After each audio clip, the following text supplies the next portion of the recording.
오늘은 우리가 스바냐 5번째 시간으로 부지런히라는 제목으로 같이 말씀을 나누도록 하겠습니다.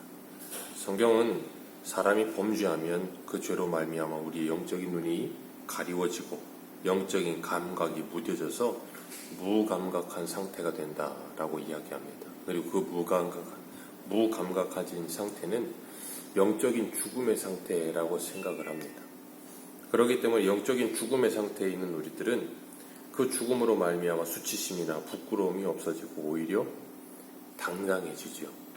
그래서 죄로 말미암아 점점점 사람이 이 죄의 영향력 속에 들어가게 되면 옳고 그름에 대한 분별력이 상실되고 무엇이 부끄러운 것이며 무엇이 자랑스러운 것인지에 대한 분별이 없어져요.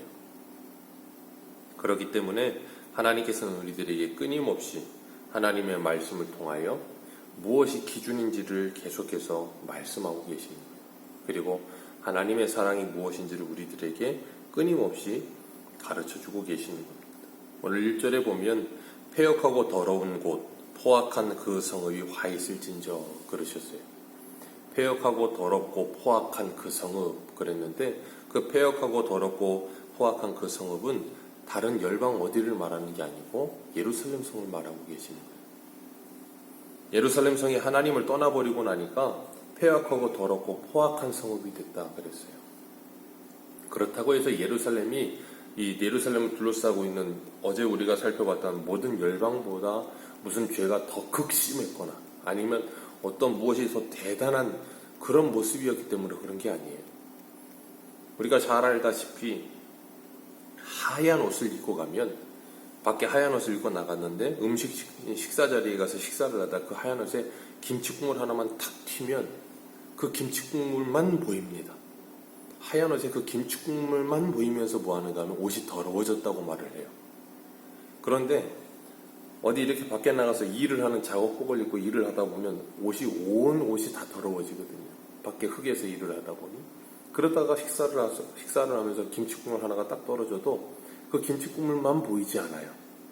그리고 그게 그 옷을 더 많이 더럽혔다고 말하지도 않습니다. 그런데 하얀 옷을 입은 옷이 하나만 떨어져도 그것을 닦아내고 또 빨고 그렇게 한단 말이에요. 그런 걸 통해서 우리가 알게 되는 건 뭐냐면 가장 거룩한 것이 타락하면 가장 추하고 더럽게 보여진다라는 것을 우리에게 이렇게 교훈하고 계시는 거예요. 이스라엘이 하나님을 떠나버리고 나니까 세상보다 더 더럽고 추하고 악해 보이는 이유는 하나님께서 그들을 구별하여 거룩한 백성 만드셨는데 그들이 세상을 향해 달려나가니까 세상보다 더 악해 보이고 더러워 보이는 거예요. 그래서 하나님은 이사야 1장 10절에도 이런 말씀을 하세요. 너희 소돔의 관원들아 여호와의 말씀을 들을지어다. 너희 고모라의 백성아 우리 하나님의 법에 귀를 기울일지어다. 아멘. 하나님께서 이스라엘을 소돔과 고모라라고 말씀하세요. 우리가 기억해야 할 것은 하나님께서 우리들에게 그런 거룩한 하나님의 백성답게 살기를 원하셔서 우리를 불러내셨고 그 하나님을 의지하며 살기를 원하셨는데 그 하나님을 떠나는 순간 우리는 세상과 다름이 없다라는 걸 늘 기억해야 되는 거예요. 그래서 패역하다 그랬어요. 이 패역하다는 건 하나님을 의지하지 않고 자기 힘만을 의지하면서 하나님을 거부하는 상태에 있는 사람들을 말해요. 그리고 더럽다라고 말을 하는 이 더럽다는 말은 쉬운 말로 말하면 마음이 갈라진 거예요. 주님께서 이 팔복에서 그런 말씀하시잖아요. 마음이 청결한 자는 복이 있나니 하나님을 볼 것입니다. 그 마음이 청결하다는 건 야고보서에도 말씀하잖아요. 두 마음을 품은 자들아 그렇게 말씀을 하세요. 마음이 갈라진 자들아 하나님을 향하라. 그 마음이 갈라졌다는 게 뭐예요? 여호수아서 마지막 고별 설교에서도 나는 여호와만을 섬기겠노라. 너희들 안에 있는 우상을 제하라. 엘리야도 갈멜산도 그러잖아요. 바알과 여호와 사이에 언제까지 머뭇머뭇거리겠느냐. 그 두 마음을 품은 것이 마음이 더러워져 있는 상태예요. 그 두 마음을 품은 상태에서 그 더러운 우상을 버리고 여호와만을 섬기는 상태가 마음이 청결한 상태거든요. 그렇기 때문에 마음이 더러워져 있는 그곳에 있는 모든 우상들을 제하여 버려야 된다는 것을 우리에게 말씀하시는 것이고 이 포악하다는 건 말 그대로 약육강식의 이 논리 속에 들어가 있는 사람들, 그래서 강자에게 약하고 약자에게 강한 참 비겁해 보이는 사람들, 그들이 이스라엘이라는 거예요. 그들이 그렇게 참 안타까운 모습으로 변해버린 이유를 2절에서 하나님이 말씀하셨는데, 2절에 뭐라 그랬었냐면 그 명령을 듣지 아니하며 교훈을 받지 아니하며 여호와를 의뢰하지 아니하여 하나님을 가까이 하지 아니하였다. 하나님께서 스바냐 1장 6절에도 이렇게 말씀하셨어요. 여호와를 배반하고 따르지 아니한 자들과 여호와를 찾지도 아니하며 구하지도 아니하는 자들을 멸절하리라.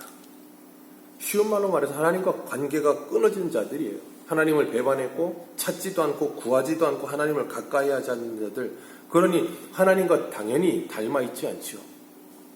오히려 세상과 닮아 있죠.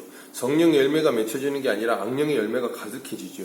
그런 자들, 하나님의 말씀도 무시하고 교훈도 무시하고 그 말씀을 들으려고 하지도 않고, 하나님은 끊임없이 그들에게 말씀하고 계시고,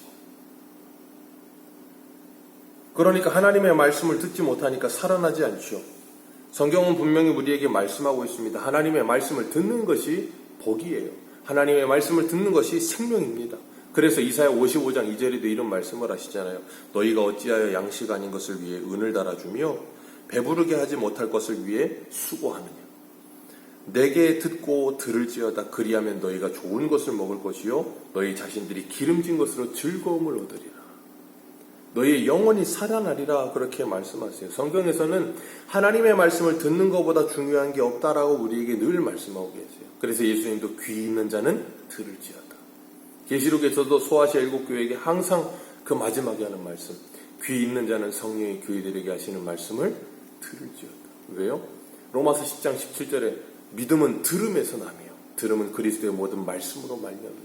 성경 말씀을 듣는 가운데 믿음이 생겨요. 그 말씀은 살아있는 말씀이기 때문에, 활력 있고 운동력이 있는 말씀이기 때문에 우리를 살려내고도 남는 말씀이에요.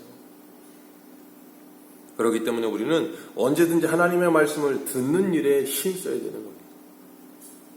그 말씀을 경청하는 일에 힘써야 되는 거예요. 그래서 우리가 어려서부터 이 세상의 일반 이치 속에서 하나님이 일반 계시로 보여주시는 게 뭐냐면 어른의 말을 듣는 게 복이라는 걸 가르쳐 주시는 거예요. 어려서는 공부하는 게 그렇게도 싫어요. 근데 부모님은 공부하라고 그렇게 잔소리를 하죠. 이유가 뭐예요? 공부가 중요하다는 걸 알기 때문이에요. 근데 아이들은 그 중요성을 모르니까 듣지 않죠. 그 말을 듣는 것을 가장 싫어합니다. 그래서 스트레스라고 말을 해요. 나중에 가면 후회하죠. 그러니까 어른의 말을 잘 듣는 것이 복이라는 것을 하나님께서 깨닫게 하시면서 하나님의 말씀을 듣는 것이 복이라는 것을 어려서부터 가르쳐주고 계시는 거예요. 그렇기 때문에 우리가 그 하나님과 함께 동행하는 삶을 살기 위해서 하나님께서 우리에게 말씀하시는 것을 끊임없이 듣는 게 복이에요. 그러니까 우리가 잊지 말아야 될 것, 하나님의 말씀을 항상 듣든지 아니 듣든지 전하며 그 말씀을 듣는 일에 힘써야 되는 이유. 제자들이 3년 6개월을 예수님과 함께 살았다 그랬잖아요. 동거동락했어요. 그런데 동상이몽이었잖아요. 그럼에도 불구하고 예수님은 그들에게 말씀을 가르치셨어요. 그들이 그 말씀을 언제 깨닫냐면 예수님이 승천하시고 성령이 오시고 난 후에야 그 말씀을 깨달아요. 그렇다고 해서 제가 요한복음에 말씀을 드릴 때 예수님이 3년 6개월 제자들을 가르친 게 헛된 것이 아니라 그랬어요. 왜냐하면 3년 6개월 가르쳤던 그 말씀이 성령이 오시고 나니까 그제서야 그 말씀이 무슨 뜻인지를 깨닫게 되고 그 말씀을 가르쳐 주실 때 밝히 알아들어 그 말씀대로 살게 된다고 그랬잖아요. 그렇기 때문에 듣기 싫어했고 억지로 배웠지만 그 말씀이 오히려 나중에 가서는 그들에게 필요한 자양분이 되는 거예요. 그러니까 우리들도 마찬가지예요. 듣기 싫은 말이라고 하지만 그 말씀을 계속해서 듣는 것이 오히려 복입니다. 하나님의 말씀과 그 교훈을 들을 때 지혜로워집니다. 그래서 그런 말씀을 듣지 않는 자들의 특징을 4절에 말씀하고 계세요. 3절부터 봅니다. 시작. 그 가운데 방백들은 부르짖는 사자요 재판장들은 남겨두지 않는 저녁일이라 그렇게 말씀하고 있습니다. 방백들, 종교 지도자들 중에 하나죠. 3절과 4절은 종교 지도자들을 말하는데 이스라엘의 이 지도자들과 방백들은 부르짖는 사자래요. 부르짖는 사자가 뭐 하는 사자입니까? 배고픔 속에서 먹잇감을 찾아다니는 사자예요. 그래서 먹잇감만 보이면 물어뜯어 죽이는 거예요. 그리고 재판장들은 그 이튿날까지 남겨두는 것이 없는 저녁일이라. 그러니까 뭔가 먹잇감에 포착되면 다 뜯어먹어 버리는 거예요. 긍휼함이란 없죠. 그리고 선지자들은 경솔하며, 왜 경솔합니까? 하나님의 말씀을 듣지 않으니까요. 하나님의 말씀을 듣는 자에게 나타나는 특징 중에 하나가 신중함인데, 선지자들은 경솔하여 하나님의 말씀을 듣지 않으며 간사한 자들이 되어버렸고, 제사장들은 가장 거룩한 곳이 되어야 할 성소를 더럽혀버리며 율법을 범하는도다. 그러니까 쉬운 말로 말하면 총체적인 난국이 되어버린 거예요. 그 이유는 뭐예요? 하나님의 말씀을 듣지 아니함으로. 하나님께서 신명기 17장에서도 이스라엘의 왕의 특징에 대해서 말씀하시면서 세 가지 하지 말고 한 가지를 하라 그러셨어요. 말을 많이 가지려고 애굽으로 내려가지 말고, 너를 위하여 은금을 많이 두지 말며 아내를 많이 두지 말아라. 그리고 딱 하나, 레위인이 가지고 있는 율법책을 등사하여 네 옆에 일평생 두고 그 말씀을 읽으며 여호와의 경외하는 법을 배우며 하나님 율법을 준행하라 그러셨어요. 그리하면 네가 형제들 위해 교만해지지 아니할 것이라. 그런데 그 한 가지를 하지 않는 거예요. 그러면 어떻게 돼요? 솔로몬처럼 하지 말아야 할 그 세 가지를 다 하게 되는 거예요. 하나님께서 우리에게 하라고 하신 그 한 가지, 하나님의 말씀을 듣는 거예요. 그 하나님의 말씀을 듣게 될 때 우리는 하나님이 하지 말라고 하는 모든 것들을 하지 않게 돼요. 그 이유는 하라 하지 말아의 문제가 아니고 하나님을 사랑하게 되면 하나님이 싫어하시는 것을 안 하게 되는 겁니다. 그래서 야고보 사도도 우리에게 분명히 이야기하잖아요. 듣기는 속히 하고 말하기는 더디하며 성내기도 더디하라. 그것이 하나님의 의를 이루지 못하는 일. 그렇기 때문에 우리들은 날마다 하나님 앞에 엎드려 하나님의 말씀을 들으며 기도하는 가운데 경솔한 삶을 사는 것이 아니라 신중한 삶을 사는 거예요. 하나님께서 그렇게 불의가 가득한 이스라엘 예루살렘 속에 5절에 이렇게 말씀하세요. 그 불의가 가득한 그 가운데 계시는 여호와. 사방으로 불의가 가득해요. 그 한가운데 여호와가 계세요. 그러면서 뭐라 그러세요? 의로우사 불의를 행하지 아니하시고 아침마다 빠짐없이 자기의 공의를 비추시거늘 불의한 자는 수치를 알지 못하는도다. 하나님께서 아침마다 하나님의 공의의 빛을 말씀을 통해 비추시는 거예요. 아침마다 성실하게 하나님께서 그들에게 말씀하시고 아침마다 말씀을 통해 그들에게 빛을 비추어 주시는데 그들은 그 말씀을 수도 없이 많이 들으면서도 그 말씀을 호세아 말씀처럼 너에게 1만 가지 율법을 주었을지라도 상관없는 것처럼 여기는도다 하신 것처럼 하나님이 항상 말씀하시는데도 불구하고 그들은 항상 듣지 않아요. 예레미야 말씀처럼 어려서부터 듣지 않는 게 그들의 습관이 되어버려서. 그러니 일평생 하나님께서 기회를 주시고 사랑으로 오래 참으시며 말씀하시는데도 그들은 일평생 듣지 않아요. 어떻게 해요? 7절에 부지런히. 하나님은 부지런히 말씀하시고 이스라엘은 부지런히 듣지 않고 그러니 끝까지 불의와 수치를 알지 못하다가 그 가운데 하나님의 심판을 받게 되는 거예요. 하나님은 죄악이 관영한 이 예루살렘 안에 그 한가운데 계세요. 하나님은 죄악이 관영한 이 나라 한가운데 계세요. 하나님은 죄악이 관영한 우리의 마음 한가운데 계세요. 그리고 날마다 우리에게 하나님의 공의의 빛을 비추세요. 그래서 그 비춤을 받는 사람은 예레미야의 말씀처럼 어두움이 빛으로 변화되어질 것입니다. 그리고 그 모든 죄를 회개하게 되는 것입니다. 그러나 그렇지 못한 사람들은 라오디게아 교회와 같이 자기의 영적인 상태를 알지 못하는, 그래서 죽었으나 살았다 하며 사대교회와 같이 그런 어리석은 모습으로 살게 되는 거예요. 그래서 7절에 하나님 이런 말씀하세요. 이런 경고를 계속하시면서 오직 너는 나를 경외하고 교훈을 받아라. 그리하면 네 형벌이 너에게 내리지 않을 것이다. 네가 듣기만 한다면, 듣고 돌이켜 나를 경외하기만 한다면 내가 너를 심판하지 아니할 것이다. 하나님이 그렇게도 부지런히 말씀하셨는데 그렇게도 부지런히 하나님을 떠나요.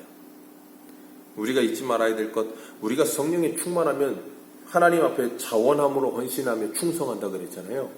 우리가 성령에 충만하지 않으면 우리 안에 악령이 충만해지거든요. 죄 짓는 사람들도 누가 시켜서 죄 짓는 거 아닙니다. 자원해서 열심과 특심을 내어서 머리를 짜내서 자기가 죄 지어요. 한번 생각해 보세요. 감옥 가는 사람들, 사기치는 사람들, 뭐 보이스피싱이니 뭐 문자 스매싱이니 그런 사람들 얼마나 머리를 쓰겠어요. 그 누가 시켜서 합니까? 아니요. 밤이 새도록 남을 사기치기 위해서 머리를 짜내서 그렇게 부지런히 그 일을 해요. 그런 부지런히 그런 일을 하는 사람들은 그런 일을 하면 범죄자가 되고 그런 일을 하면 법의 심판을 받는 거 모를까요? 뉴스에 연일 나올걸요? 부지런히 그런 말씀을 들어요. 뉴스를 통해서도. 들으면서도 부지런히 죄를 지어요. 우리들도 부지런히 하나님이 말씀하세요. 그런데도 부지런히 죄를 지어요. 그 한가운데 누가 계신다고요? 여호와 하나님께서. 오늘도 우리 한가운데 계시는 그 하나님의 음성을 들으시기를 주님의 이름으로 축복합니다. 우리에게 찾아오셔서 쉼없이 말씀하시는 그 말씀을 들으시고, 그리고 그 말씀을 들었음에도 불구하고 내가 그 말씀대로 사라지지 않는 내 모습을 들은 것과 내 삶의 괴리가 느껴질 때 우리는 뭐 하게 되냐면 너무나도 가슴이 아파지고 마치 바울과 같이 오라 나는 곤고한 자로다. 이 사망의 옷은 누가 나를 건져내려 하면서 하나님 앞에 엎드려서 간절히 기도할 수밖에 없어요. 하나님께서 이렇게 말씀하시는데도 불구하고 저는 들어서 머리로는 알겠는데 이 말씀이 내 삶 속에 실천이 되질 않습니다. 주여 나를 불쌍히 여기 주옵소서 하면서 정말로 간절히 기도하게 돼 있어요. 그런데 그 말씀이 들리지 않는 사람들은 간절한 기도가 안 나와요.